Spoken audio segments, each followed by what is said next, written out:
Hi everybody, you are welcome to this channel. I am Atanu Betal. In this video lecture, we discuss about the topic that preparation and structure of borazole and why borazole is called inorganic benzene. This is the topic of discussions right in this video. And before starting this discussions about this topic, I would like to remind you that if you are new to this channel or you do not subscribe it, then you can subscribe it now. Let's start the discussion about this topic, that preparation of the borazole compound, how it is prepared. This is the diboron B2H6, and diboron when at lower temperature react with ammonia NH3, it forms the addition compound B2H6.2NH3. Okay, it forms the addition compound with ammonia, means diboron is forming the addition compound with ammonia. And when diboron ammonia addition compound again is heated at about 200 degrees centigrade at higher temperature, and the borazole is formed, which having the molecular formula of B3N3H6 plus 12 hydrogen. Okay, this is called the borazole. Borazole is prepared. How it is prepared? Borazole is prepared at first diboron and ammonia at lower temperature combine to form the addition compound, and after this addition compound is heating at about 200 degrees centigrade, the borazole is formed. Borazole is a volatile compound and its molecular formula is B3N3 and H6. Okay, this compound is formed, and this is the preparation of the borazole, the inorganic compound. It is inorganic compound and is also called the inorganic benzene. Okay, then after discussing the preparation of this borazole, how the borazole is prepared, after discussing the preparation method of the borazole, we discuss about the structure of the borazole and why borazole is called inorganic benzene. Okay, so this is the process of preparation, equation for the process of preparation of borazole. After that we discuss about the structures of borazole and structure of borazole.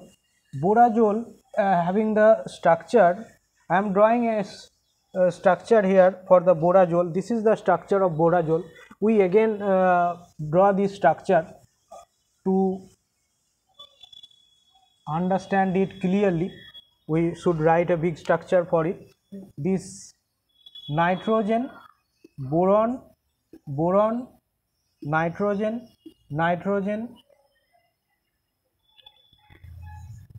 and boron.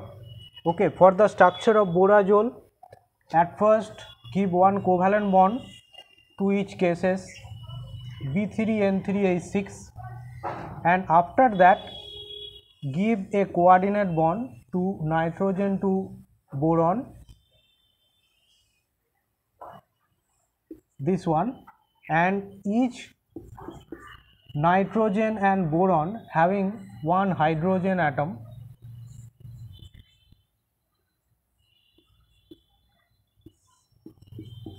This is the structure of the borazole. Structure of borazole B3N3H6. This is the structure of borazole. This structure is quite similar like benzene, and for this reason it is called inorganic benzene. You can see I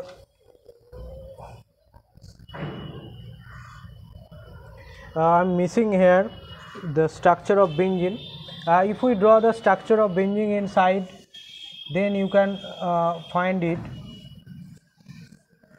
the similarity between the structure of benzene and borazole.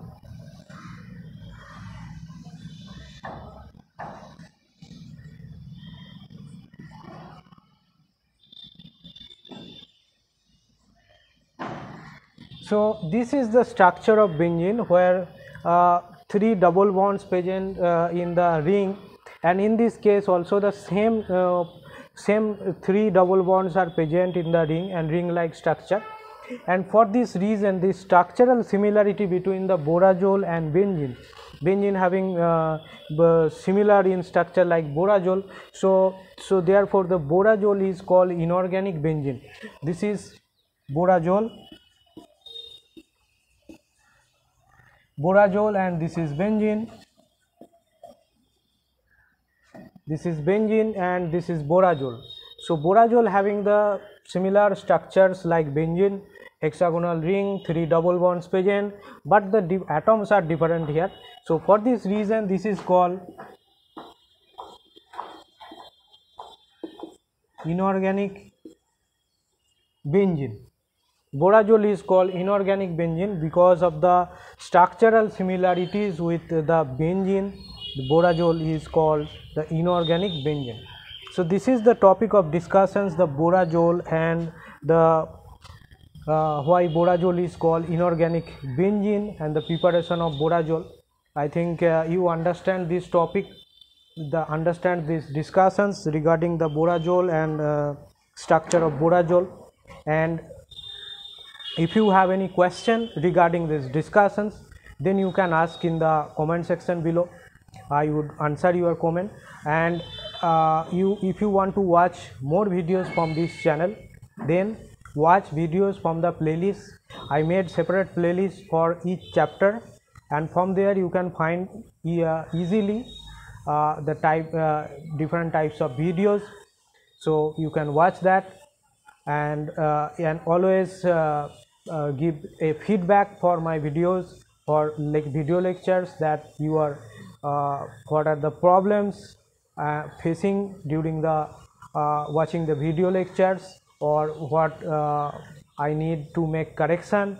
This type of things you can notify me.